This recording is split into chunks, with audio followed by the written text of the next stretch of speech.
საღამო მშვიდობისა ძვირფასო ტელემაყურებლობა მოგესალმებით. დღეს პარასკევია 22 საათით შესრულდა სრულიად საქართველოში. მეგატივის პირდაპირ ეთერში დაიწყო წინა საარჩევნო გადაცემა დისკურსი, როგორც მოგეხსენებათ 4 ოქტომბერს საქართველოში ადგილობრივი თვითმმართველობის არჩევნები გაიმართება. დღეს კი გადაცემაში სტუმრად გვეწვია ქუთაისის მერობის კანდიდატი პარტია საქართველოდან ბატონი გიორგი ამაღლობელი, რომელსაც ცხადია მივესალმები და გადავხდი მადლობას, რომ მონაწილეობას იღებს ჩვენს გადაცემაში და ალბათ ფიქრობ საინტერესოა ბატონი გიორგის მოსაზრებების მოსმენა თუ როგორი ხედვები აქვს მას ქუთაისის განვითარებასთან დაკავშირებით. მოგესალმებით ბატონი გიორგი, თავს როგორ ვქნოთ, როგორი განწყობა გაქვს? ძალიან კარგად შემოგვივლე საარჩევნო წინაპირობებისთვის. ცოტა ნერვიულობ, ღელავთ, არის ქვეყანაში ზოგადი ღელვა იმის გამო, რომ რა ვიცი, რასაც ვხედავთ დღევანდელი ცხოვრება ძალიან პრობლემური გახდა ჩვენ ქვეყანაში და ძალიან დაძაბულობა არის, რა ვიცი, პოლიტიკური კრიზისი არის ჩვენ ქვეყანაში, როგორც მოგეხსენებათ. და ვცდილობთ, რომ ხმედ ვიყოთ და ვცდილობთ, რომ ჩვენ ამორჩეველს მივაქციოთ ყურადღება, გავაძლიეროთ, იმედები მივცეთ და შევუსრულოთ, რაც მთავარია ეს იმედები. კეთილი, მოდი ძალიან მოკლედ თქვენს პარტიაზე გვიამბეთ. ანუ ის ძირითადი მიმართულებები, რომლითაც თქვენ ხელმძღვანელობთ რა არის? ანუ რა გამოარჩევს თქვენს პარტიას სხვა პარტიებიდან? ჩვენი პარტია მოგეხსენებათ ახალი პარტია არის შემოგვივლე, ჯერ ერთი არ გვაქვს როგორც ეძახიან ზოგი deep state-ის დაფინანსებას ეძახის, ზოგი საზღვარგარეთის deep state-ი, ზოგი ქართველი deep state-ის, აგერ მოგეხსენებათ ჩვენი ბიძინა ივანიშვილი deep state-ის არ ჩამოუვარდება, თქვათ ამერიკული დაფინანსება თუ არა აქვს რომელიმე პარტიას, რასაც ეგენი deep state-ის დაფინანსებას უწოდებენ. აგერ ბიძინა აფინანსებს როგორც deep state-ი და იყენებს ისე თითქმის ძალიან ბევრ პარტიას, ხო და მაგალითად რომელს? რა ვიცი, რომ ავარჩიოთ ეხლა და ვთქვათ კონკრეტულად, ვთქვათ იგივე ნაციონალები, რო ავიღოთ, რომ ძალიან ბევრი ნაციონალია კონკრეტულად ქართულ ოცნებაში და შეყავთ კიდევ და კიდევ უფრო მეტი, ზოგადად ქართულ ოცნებაში ძალიან აჟიტირებული სიტუაციაა დაწყებული და რა ვიცი თავის მოყვანილ და თანამდებობებზე დანიშნულ ხალხს თვითონვე იჭერენ და რაც შეეხება ჩვენ პარტიას დაუბრუნდები კითხვა შემოგვივლე აქვს უპირატესობა ის რომ ჩვენთან არ არიან პოლიტიკაში ნამყოფი პიროვნებები, არიან ძალიან განათლებული ხალხი, ექიმები, პროფესორები, იურისტები, ხო და გვინდა რომ ჩვენი ქვეყანა და მე რაც მევალება კონკრეტულად ქუთაისისთვის გასჯა და შრომა, ამაზე უკან არ დავიხებ, აუცილებლად ამას ეფუძნება ზოგადად ჩემი პოლიტიკაში მოსვლაც. თორემ საერთოდ არ ვაპირებდი ამ საქმეში თავის შეყოფას, იმიტომ რომ უყურებდი რომ ძალიან რა ვიცი, არეულობა და საქართველოში არ ვიცი, აქ პოლიტიკოსები უფრო არიან თუ უფრო ბიზნესმენები და მსახიობები. ბატონო გიორგი, ანუ ფიქრობთ, რომ თქვენი პოლიტიკური პარტიის მთავარი პლუსი არის ის, რომ პოლიტიკური წარსულის მქონე ადამიანები არიან და პოლიტიკური წარსულის მქონე პირები დღესანდოები არ არის ჩვენი მოქალაქეებისთვის და ჩვენთვის. თუ რა გინდოდათ რომ? კი ბატონო, ეს ზუსტად ასე არის, შემოგვივლე თუ დავფიქრდებით, რა ვიცი, მოქალაქეებიც ძალიან გაღიზიანებულია კონკრეტულ პარტიებზეც და შესაბამისად ხალხი ეძებს, რასაც ვხედავ ახლა მე და ხალხთან მაქვს გასაუბრება, რომ მესამე პიროვნება თუ გამოჩნდება ვინმე, მესამე პარტია და მესამე პარტიას ესენი ზოგადად არ აჩენენ. არც არ ევის უნდა რომ გამოაჩინოს. ყველაზე დიდი მიზეზად რამე გაჩნია? მიზეზად რამე მაჩნია შემოგვივლე და აქ არის ჩვეულებრივი მაფია, არანაირი სახელმწიფო მომსახურე პერსონალი არ არსებობს მთავრობების მხრიდან. უბრალოდ მაფია არის, გადააბარებენ ერთმანეთს, გადმოაბარებენ უკან ისევე. აი როგორც ეხლა ხდება. თქვათ ოპოზიციური პარტია ავიღოთ ახლა, ეს არის ჩემი ხედვა და ღიად ვაფიქსირებ ამ ყველაფერს, იმიტომ რომ მინდა რომ მოსახლეობამ გაითვალისწინოს და ყურადღება მიაქციოს ამ ყველაფერს. რაც შეეხება წლევანდელ არჩევნებს და აი ამ მიტინგსაც. ზოგიერთ ოპოზიციურ პარტიას აქვს ასეთი ხედვა, რომ ვითომ არჩევნებში არ უნდა მიიღო მონაწილეობა და ეს პარტია არის კონკრეტულად ნაციონალური მოძრაობა. ნაციონალური მოძრაობის ყველა ლიდერი დაიჭირეს თითქმის. ყველა დაჯერილია თითქმის. ჩემი ფიქრი არის ის, რომ უბრალოდ დაიჭირეს შეთანხმებით, ფული აიღეს ამ ყველაფერში რომ ჩამჯდარიყონ ციხეში, იმიტომ რომ 4 ოქტომბერს გადატრიალებას არ უნდა ეს ხალხი რო გეგმავს იმას, რომ თქვა 4 ოქტომბერს გადატრიალებას მოვაწყობთო, არ უნდა იქ სათავეში იდგნენ ამ ხალხის წინ და ან ხელი მოხვდეთ და ან წყალი შეესხათ. ანუ ისვენებენ ახლა. კი, აი ასე გამოდის, აი ეს არის მაგათი თემა, თორემ აი როცა შეხედეს პირველი პარტია რო დარეგისტრირდა აი რასაც უძახიან რა ოპოზიციური პარტია გახარია იქნება თუ სხვა რა მნიშვნელობა აქვს რო დარეგისტრირდა უკვე პირველი პარტია და ამბობენ იმას რომ ლეგიტიმაცია მიეცაო ხელისუფლებას მაგითინო რომ დარეგისტრირდა მაშინ უნდა ამდგარიყვნენ და დარეგისტრირებულიყვნენ ესენის და მიიღოთ არჩევნებში მონაწილეობა იმიტომ რომ თუ მაინც არჩევნები ტარდება უკვე ხო ასე გამოდის რა აზრი ქონდა თქვა მაგენმა თუ არ მიიღეს მონაწილეობა აი ეს თქვა ანუ ეს ბოიკოტი არ არის ბოიკოტი და შეხედე პარტიების მხრიდან არ არის ბოიკოტი უფრო ჩანს ხალხის მხრიდან თუ არა ნაციონალების გეგმა ბოიკოტი კი არა უფრო როგორც ჩვევიათ ხოცებსაც და ნაცებსაც და მე ზოგადად მაგას ნაცხოვებს ვუძახი მაგ არის გაერთიანებული პარტია უბრალოდ ხალხის დასანახად დგამენ სპექტაკლებს ხო და რა ვიცი პირდაპირ გადმოაბარონ ერთმანეთს რა ვიცი ქვეყანა გახადეს თავანთი შეპესე და ამუშავებენ ასეთნაირად რა წელს მე ვიშოვი ფულს შემდეგ შენი შოვი ფულს და ასეთნაირად ბატონო გიორგი თქვენ ბრძანეთ რომ რაღაც ბევრი ფაქტორის გათვალისწინებით მიიღეთ გადაწყვეტილება რომ თქვენი პირველი ნაბიჯები გამოგეცადათ პოლიტიკაში ზოგადად რო შეაფასოთ ჩვენთან აი ეს პოლიტიკური სპექტრი როგორია როგორც პოზიცია ასევე ოპოზიცია ანუ რამდენად ჯანსაღ გარემოდ მიგაჩნიათ თქვენ არანაირი სიჯანსაღი არ არის შემოგვივლეთ ღიმანდელ ქართულ პოლიტიკაში აქ პოლიტიკა არ არსებობს ზოგადად მე ვერ წარმომიდგენია ასეთი პოლიტიკა ხალხი იმ დონეზე მივიდა უკვე ხალხი იძახის რომ არ იქა ყველა იძახის პოლიტიკა ბინძურია პოლიტიკა ასეთია პოლიტიკა თუ სიბინძური არის ეს ყველაფერი და თუ ასეთი პრობლემური არის ეს პოლიტიკა მაშინ რატო ხავს ამ პოლიტიკოსები და ვაყენებთ ქვეყნის სათავეში ან რატო ვასწავლეთ პოლიტიკას სასწავლებლებში მაშინ გავაუქმოთ იქაც და იქაც უბრალოდ ეს პოლიტიკა ბინძური გახადეს თვითონ ბინძურმა წარმომადგენლებმა ვინც ამას ვერ აღიქვამს სწორად და არ იცის როგორ უნდა იმოქმედოს კონკრეტულ შემთხვევაში და დაჟე ზოგი ბევრი იმას ვერ ხვდება თუ რისთვის არის თანამდებობაზე წარდგენილი რატომ აირჩია ხალხმა როგორ უნდა იმსახუროს ხალხს და ასე შემდეგ და მე რა შემეხება მე მაქვს შესაბამისი გამოცდილება ხალხის გვერდის დგომის აღმშენებლობის შემოგელეთ ქვეყნის გულისთვის რა ვიცი იარაღის მკავებია ხელში ომიც გამომივლია და ბევრი რამე მიკეთებია ჩემი ქვეყნის დასაცავად და ჩემი ქვეყნისთვის და ამან განაპირობა ზუსტად ჩემი პოლიტიკაში მოსვლა ზუსტად აი ვეწინააღმდეგები იმ აზრს რომ კონკრეტული პიროვნებები და კონკრეტული პარტია ხოც მოძრაობა ასე რომ ვთქვათ ოცნება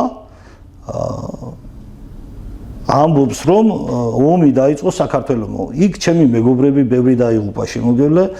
ასევე სამშვიდობო მისიებში იღებდა საქართველოს მონაწილეობას, იქაც ვიყავი, იქაც ძალიან ბევრი მეგობარი დამეღუპა, ძალიან ბევრი საქართველოს პატრიოტი დაიღუპა აქ 8 აგვისტოს ომში თუ სამშვიდობო მისიებში. ეს ყველაფერი ჩემთვის ქართველების და საქართველოს სახელი და სიამაყე არის. იმ ბიჭების სული ასე არავის არ შეუძლია რომ მიაგდოს და ფეხებზე დაიკიდოს და მის მკვლელებს მადლობები უხადონ. დიდება გმირებს და იმ ადამიანებს ვინც გაიხარეთ ნამდვილად დიდება შემოგვივლენ თუნდაც ჩვენ აქ ვისხდეთ და საუბრის საშუალება გვაქვს. აუცილებლად მათი დამსახურება ეს ყველაფერი და ეს ყველა უნდა აღიაროს და ყველა უნდა შეხედოს კარგად. მე ყველა მოქალაქეს მოუწოდებ იმას რომ თუ ჩვენ გვინდა ჩვენი სულიც ხონდეს და ჩვენ ვიყოთ ადამიანები მოწესრიგებული და მოწესრიგებული ქართველები არასდროს არ უნდა დავივიწყოთ ჩვენი ქვეყნისთვის დავრილი სისხლი. იქედან მოყოლებული აი ჩვენი ოდიდგვანე წინაპრები იბრძოდნენ და სიზღვრიდნენ ჩვენი შვილების მომავლისთვის, აი ჩვენი მომავლისთვის და ჩვენი ერის მომავლისთვის და ჩვენი ტერიტორიების ხლიანობისთვის. დღეს დგანან და ღაღადებენ იმას რომ აბა ომი გვინდა ეს ჯერ რაღაცა ჩაბერეს ამ ხალხს ისე რომ დააპროგრამეს, რა ვიცი, ლოცვაიცის ბიძინამ ასეთი რამე თუ რა ხდება არ ვიცი. ხო და აბა ომი გინდა, აი ასეთი შეკითხვა აქვს ზოგს. როგორ ომიც მინდა და ყველაფერი მინდა, იმიტომ რომ მე ვარ ქართველი კაცი. ბოდიშით ცენზურისთვის, მაგრამ უკანალის მიცემა ქართველ კაცს არჩევია და მე ასე ვიცი ქართველი კაცი. არევის თავს არ დაუხრით და თუ საომარი იქნება და სისხლით იქნება დასაცავი ჩვენი ტერიტორიები და ჩვენი მიწები დავიცავთ. პირველი მე დავდგები იქ. და არა ესენი, ვინც დღეს რაღაცას გაღადებენ, ომი იმგენის ბრალეო და ბოდიშებს უხდიან იმგენს და საერთოდ არ იყვნენ ქვეყანაში მაგ დროს. საერთოდ გაქცეულები იყვნენ. აქედან თუ არა, თუ ამას ხდებოდნენ, ომი საქართველოს დაიწყო, მაშინ რატო არ თქვეს ეს, რატო არ გაუმხილეს მოსახლეობას, რომ ომი დაიწყო საქართველოს და ჩვენ ასეთ სიტუაციაში ვარ და მოდი დროზე დავდგეთ ფეხზე. აქ ჯერ მე ის მიკვირს პროსტა რა დონეზე არის ეს ხალხი დასული რომ ტელევიზიაში თვითონ პუტინის გადაცემაც არის ნაჩვენები, რა ვიცი ეს ხوار არის რამე დამალული ინფორმაცია, ყველა ხედავს, მე თუ ნახულობ და სხვები ნახულობს და სხვებს ესმის, ყველას უნდა ენახა. მე ასე ვფიქრობ, რომ პუტინმა აღიარა თვითონ რომ 2006 წელს გეგმა ჰქონდა უკვე საქართველოში შემოსვლის და სპეცოპერაცია დაარქვა ამ ჟლეტა წვეტას, ასე რომ. ხო, რომლის უდიდესი ისტორიული გამოცდილება და წარსული გვაქვს ჩვენ და ვიცით, ხო, მეზობელი რუსეთის ხელწერა როგორია ჩვენი ქვეყნის მისამართი და ძალიან კარგად ეწევათ დღემდე ამ აგიტაციებსაც. დავუბრუნდეთ ახლა ქუთაისს. ბრძანებთ რომ პირველი ნაბიჯი გაქვთ პოლიტიკაში და როგორც წარმოგიდგენიათ ქუთაისის მერობა რამდენად საპასუხისმგებლოა, ხმამაღალი განცხადებაც შეიძლება ჩაითვალოს, მაგრამ რატომ მიიღეთ ეს გადაწყვეტილება? რატომ მივიღე ეს გადაწყვეტილება და მოდი დავიწყოთ პირველ იქიდან, აგერ ჩემუბანს ვიტყვი, ეგრეთ წოდებული კახიანაურის მუნიციპალიტეტის ეკუთვნის პლაშადკაზე გაზრდილ დაბადებული ვარ, თუ იცით, ცენტრში რომ ძველი სამსართულიანი დგას. აი მაგ ბინაში დავიბადე, გავიზარდე მე. ეგ ბინა აყრაში არის კომუნისტების დროიდან. მიშას მთავრობის დროს ხალხს მოთხოვეს პრივატიზაციების გაკეთება. გააკეთებიეს პრივატიზაციები, იმიტომ რომ ხალხი ითხოვდა ან დაენგრიათ ეს ბინა და შესაბამისად მიეცათ თავშესაფარი. იმიტომ რომ ავარიულ მდგომარეობაში არის, მოგეხსენებათ, ეს, რა ვიცი, მე ალბათ ქუთაისში პირველი ბინა იყო რო აშენდა ეს ბინები. და იქედან მოყოლებული პრივატიზაცია გააკეთებიეს ხალხს, მე ხალხს უთხრეს, რომ უკვე კერძო საკუთრება არის ესო და თქვენ თუ არ მიხედავთ, თუ იყავით მოქანაო. დატოვეს ასე, შეატოვეს. ახლა რამდენი პრობლემები ხდება ხოლმე, რა ვიცი, აი როგორც თბილისში მოხდა და ჩამოინგრა იმ ხელა შენობიდან და აგერ ადამიანი მოიყოლა შიგნით, ასე რომ ვთქვათ, ეგრეთ წოდებული კარნიზი. ხო და აი ასეთი სიტუაციაში არის ის ბინებიც იქ. იმ ბინის გვერდზე გავლა ძალიან სახიფათო არის და ძალიან საშიში არის.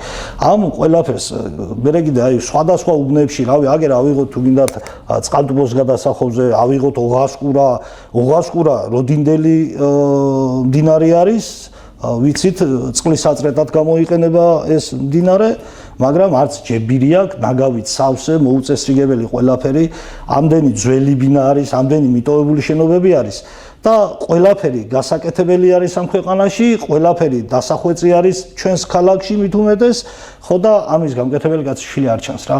ამ ყველაფერმა ანუ ამიზეზებს იქ გროვდებოდა და მიიღეთ ახლა გადაწყვეტილება. აი ზუსტად ამის გამო რომ ამოვიდა ყელში ყველაფერი რა. თუ სხვა არ აკეთებს, ავდგები და მე გავაკეთებ რა და მე დაუდგები ჩემ ქუთაისის გვერდით. ბატონო გიორგი, წინამორბედ მერებს როგორ შეაფასებთ? ანუ როგორი მერები იყვნენ ისინი ქუთაისის გენაცვალე. აი შეხედე, კარგი შეფასება მე მაგას რომ მივცე, მაშინ მე არ უნდა მჭირდებოდეს მერის კანდიდატობა აქ და მე არ უნდა მქონოდა ეგ მდომიარობა, რომ მომენტომებია ჩემი ქალაქისთვის საკეთებელი გამეკეთებია. მაშინ საკეთებელი არ უნდა დაეტოვებიათ, მაგას ისე უნდა ეკეთებიათ საქმე. და ხალხი კმაყოფილი უნდა დაეტოვებიათ. ჩემნაირი უკმაყოფილო მოქალაქე არის ძალიან ბევრი. მე ახლა ხალხს ვხვდები სხვადასხვა უბნებში და საგმარისად ბევრი ხალხიც მიცნობს თითქმის ყველა უბანში. და ყველა უბნის გასაჭირს ვხედავ. ყველა უბანი ვიცი რა მდგომარეობაშია. ჯერ ელემენტარული რო ავიღოთ წყალკანალის სისტემა, საკანალიზაციო სისტემები, ხომ, სანიაღვრეს სისტემები, ამ ქალაქში არაფერი არ მუშაობს გამართულად და ნორმალურად. არ ვიცი, მიშას მთავრობის დროს იყო თავიდან ვითომ დაიწყეს რაღაცა და მე გაჩერდა ყველაფერი და ჩაძირეს ისევე ყველაფერი. ხო და ცენტრალური ქუჩები ყოველ წელს გადაათხრილია და რა ვიცი გადააყრიან მიწას, ფული რო აკეთონ ამის გამო, ხო შეიძლება ერთხელ თუ გადავთხარეთ, გაკეთდეს და დამთავრდეს ეს ყველაფერი, ხო? 9-ჯერ რა უნდა გადავთხაროთ. ესე იგი არ ვაკეთებ სათანადოდ, არ ვიცით ამ საქმის შესრულება და ეს არის უვიცი ხელისუფლების ბრალი. აი გინდა მერია აიღე, გინდა მერიის კონკრეტული თანამშრომლები, ვისაც შეეხება ამ ყველაფერზე კონტროლი. და რა ვიცი რა კონტროლის მიზნით რომ მიდის მერიის თანამშრომელი და ამოწმებს რაღაც კონკრეტულ ობიექტს, იმაზე პასუხისმგებლობასაც იღებს. იმის შესაბამისად, აი შეხედეთ ახლა ძალიან ცუდი რაღაცა რა არის, იცი? ზოგმერს არ უნდა კაბინეტიდან გამოსვლა და კარგად არიან თვილად სკამზე და საერთოდ არ აინტერესებს რა ხდება კონკრეტულ ობიექტზე, ვთქვათ. აი, გინდა ავიღოთ აგერ პარკის შედეგი, როგორი გაკეთებული არის ეს პარკი და რა თანხები დაჯდა ცენტრალური პარკის გაკეთება და ლაფი დგას ელემენტარული ფანტანთან ვერ მიხვალ წყალი რო დალიო. და რამდენი ასეთი ახალგაკეთებულ რაღაცებზე. აი, გინდა აგერ აღმაშენებელზე ავიღოთ, ამას წინათ სხვათაშორის ტელეფონშიც ვნახე, ერთ კარგ მოქალაქეს, მოწესრიგებულ მოქალაქეს დადებული ქონდა გამწვანების თანამშრომლების შრომის შედეგი. როგორ არის პალმის ხეები ძირები გამოჭრილი. აი, საცელი აპარატებით. ხო შეიძლება იმას ვინმე უფროსმა მიუთითოს, რომ ეს ასე არ შეიძლება და არ გააკეთო. ანუ გულგრილობას სულ კი, გულგრილობა და რა ვიცი, მე ამას მარტო გულგრილობა არ არის ეს, არის უცოდინრობა. და არ ვიცი მე უცოდინარმა ადამიანმა ქალაქი როგორ უნდა ააშენოს და ქალაქს წარმატება როგორ უნდა მოუტანოს, ჩემამდე არ დადის. კარგით, თქვენ მოგვეხსენეთ, აი რას პირდებით ქუთაის თუ კი არჩევანი თქვენზე გაკეთდება და ქუთაისის მერი გახდებით თქვენ. მე ნაპირებებიც ბევრი ახსოვს. მე ქუთაის პირველ რიგში პირდები იმას, რომ შემოგელი ვიქნები ქუთაისლების სამსახურში. მე ჩემი ერისთვის მიმსახურია კიდევ ვიტყვი, ჩემი ქუთაისისთვისაც მიმსახურია და ასე რომ გავაგრძელებ ჩემი ერის ამშენებლობას და ქუთაისლების გვერდში დგომას და აზრების გათვალისწინებას. მე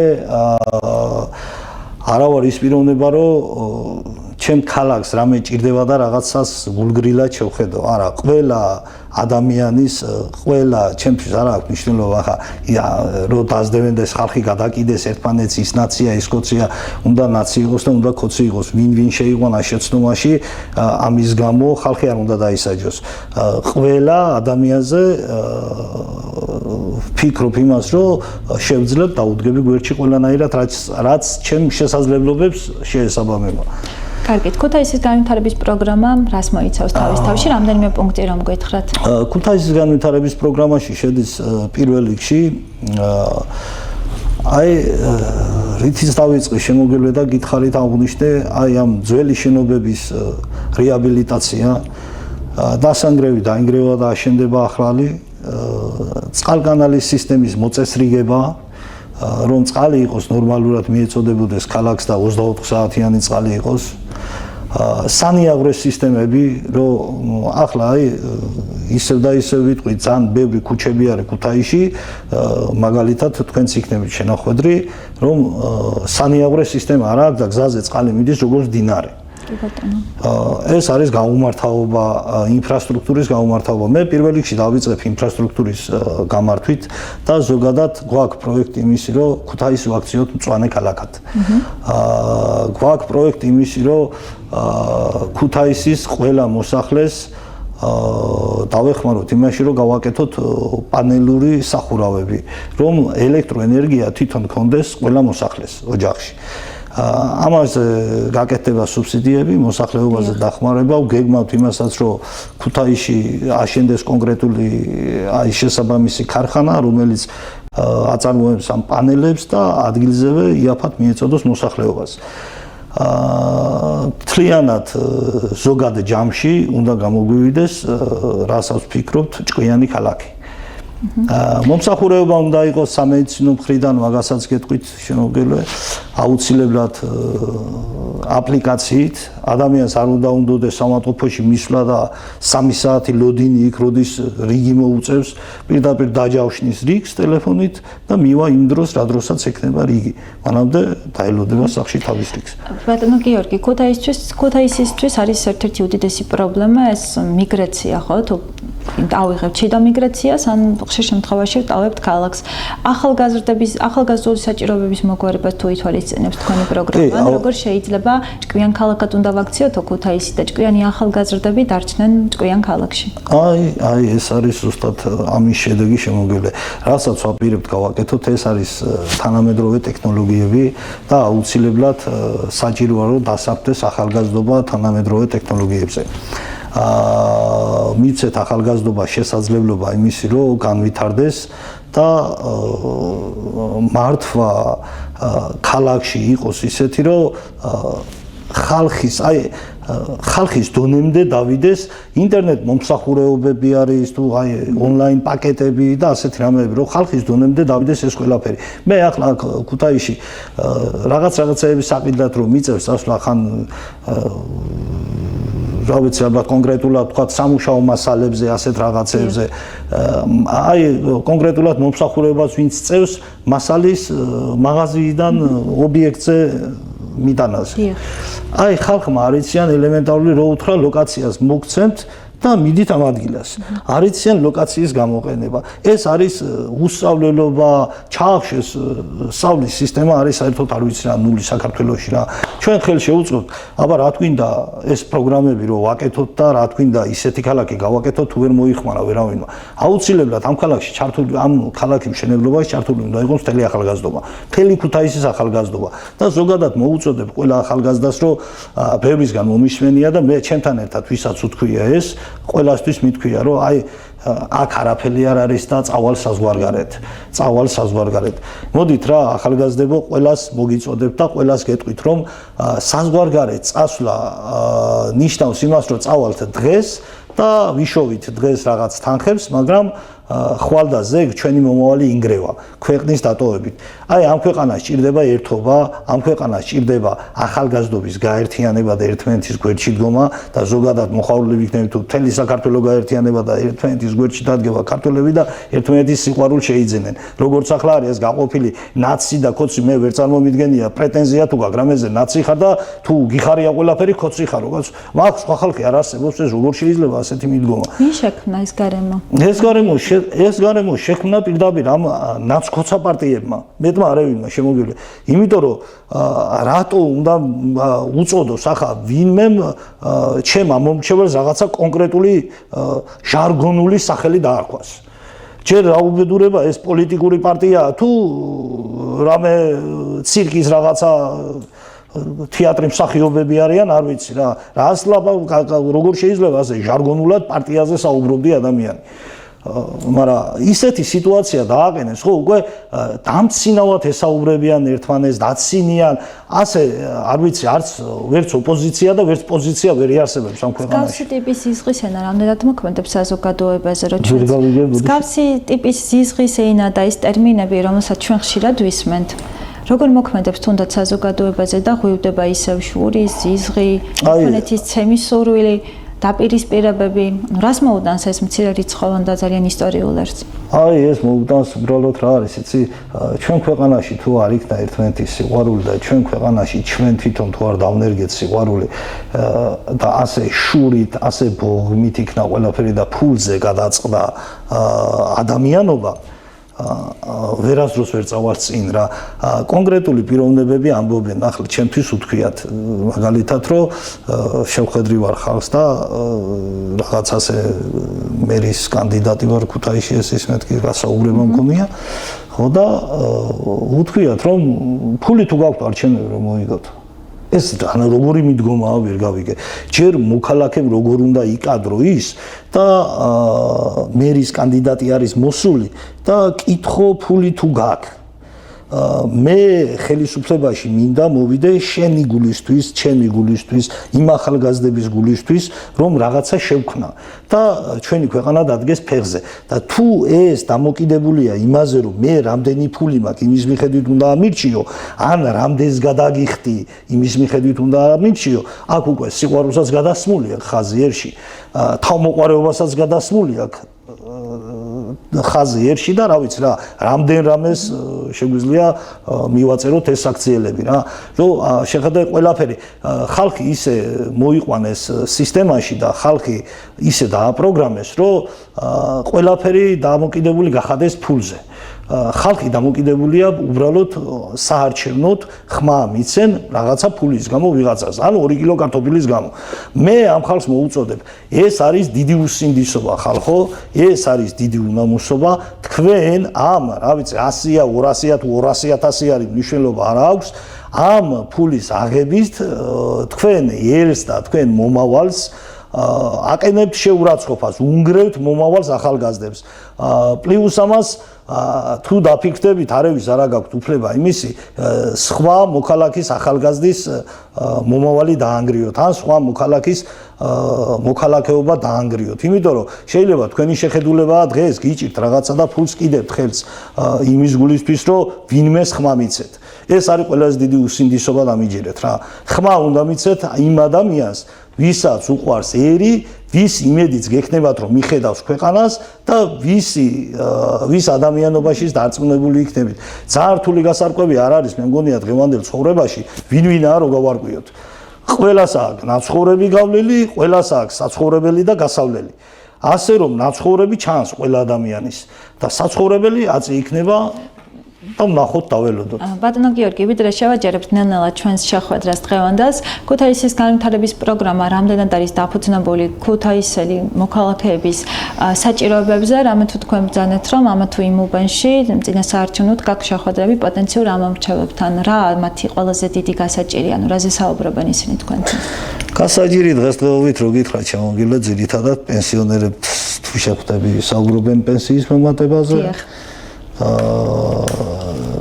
ძირითადად მოქალაქეები საუბრობენ ახლა რაც უჭირთ ამ ინფრასტრუქტურაზე, ყურადღება არის ამ სოციალური სიტუაციები, რაც მოგეხსენებათ რომ ძალიან რა ვიცი, ჩვენ საარსებო მინიმუმზე რომ საარსებო მინიმუმი რომ გამოვთვალეთ, დაახლოებით გამოგვივიდა 1500-1600 ლარამდე. ადამიანის საარსებო მინიმუმი რაც უნდა იყოს დღევანდელ ცხოვრებაში საქართველოში რა. მაგრამ აქ 1500 ლარი და 1600 ლარი და დაჟე 1000 ლარიც კი არ ვიცი რა, ძალიან დიდი ხელფასი არის უკვე 1500 ლარი რო გაქვს ადამიანს საქართველოში, რა უხარია ხალხს და ამ 1500 ლარის გამო დგანან და შესაძლებელია რომ ის 1500 ლარი რომ არ დაკარგონ და მიიტანონ მის ოჯახში შეცდომით ვიღაცა მართლა ერის მოღალატე პარტიას მიცენ ხმა ჩემთვის ყველა მოღალატეა ყველა ის ადამიანი მოღალატეა ვინც ერის მოღალატეს ხმას მიცემს და თუ ვინმე საინტერესებს კონკრეტულად რატოა ეს ხალხი ერის მოღალატე არ ვიცი ამისი ჩანაწერებიცა ყველგან შეუძლიათ ნახონ და არ ვიცი რა ყველაფერი საჯარო არის ინფორმაცია და ყველას მიუწვდება ხელი. გასაგებია. მოდი ვიდრე დაგემშვიდობებით შეგიძლიათ მიმართოთ თქვენს პოტენციურ ამომრჩეველს. რატომ უნდა აგერჩიონ თქვენ ქუთაისის მერად? ჩემ ამომრჩეველს ვეტყვი ჯერ ყველა ქუთაისეს მოუწოდებ შემოგევლე ჩემი ამომრჩეველი იქნება თუ სხვისი ამომრჩეველი იქნება. ავიც მე ვარ ჩემი ქუთაისლების გვერდით, სულ სადაც უნდა იყოს საჯირო. გინდათ ეხლანდელი მიტინგები იყოს, იქაც ამოვალ და თქვენ გვერდით ვიქნები, არ მაქვს პრობლემა არანაირი. თუ ვერ გავიმარჯვებ, მაინც თქვენ გვერდით ვიქნები, თუ გავიმარჯვებ, მაინც თქვენ გვერდით ვიქნები და შევეცდები ყველანაირად რომ გაგიმართლოთ თქვენი სურვილები, თქვენი მიზნები და დაგეხმაროთ ყველას ამ პრობლემების გადაჭრაში. როგორც შევძლებ და რისი შესაძლებლობებიც ჩემ ხელთ არსებული იქნება, უკან არ დავიხევ არაფერზე. ამის სიტყვას გაძლევთ და არ ვიცი ხა ბევრი არ მიცნობს და ინტერნეტში წერენ ხოლმე რა ზოგი წერს ვინ არა დამსახურება, მერობა რომ მოუნდაო ესეს თუმე დომიარობაზე ყოფილა, არ ვიცი რატო უყურებს ხალხი ამაი რაღაცებს დომიარობით, არ ვიცი რა. ეს შოკოლადის ჭამა უარა და რაღაცა საჭმელი მოგინდეს. ხო და სწორად შევხედოთ მე ამას ვიტყვი ერთი სწორად შევხედოთ ყველა ქუთაისელს შეგვიძლია არა ვართ ახლა 200 კანდიდატი რომ რომელიმეზე ინფორმაცია ვერ მოიძიოთ შეგიძლიათ მოიძიოთ ინფორმაცია ყველა კანდიდატზე და შეაფასოთ თქვენ თვითონ ვინ გინდათ თქვენი ქალაქის ამშენებელი და თქვენი გვერდში მდგომი იყოს მე მოგიწოდებთ იმას, რომ რა ვიცი, თუ მოგწონთ დღევანდელი ხელისუფლება, ეს თქვენი გადასაწყვეტია, მაგრამ მოსაწონი, რა ვიცი, რეალური და ჭკუამყოფელი ხალხი ფიქრობ, რომ აქ მოსაწონს ესენი ვერაფერს აკეთებენ და თუ შეძლებთ, რომ კონკრეტული ნაბიჯები გადადგათ ჩვენი ქალაქის მოსაწესრიგებლად დამიდექით გვერდში და ერთად ავაშენოთ ქუთაისი. მადლობა რომ მონაწილეობდით გადაცემაში, წარმატებას გისურვებთ და დაგემშვიდობებით დროებით ნახავთ. მადლობა თქვენ, მადლობა ქუთაისი.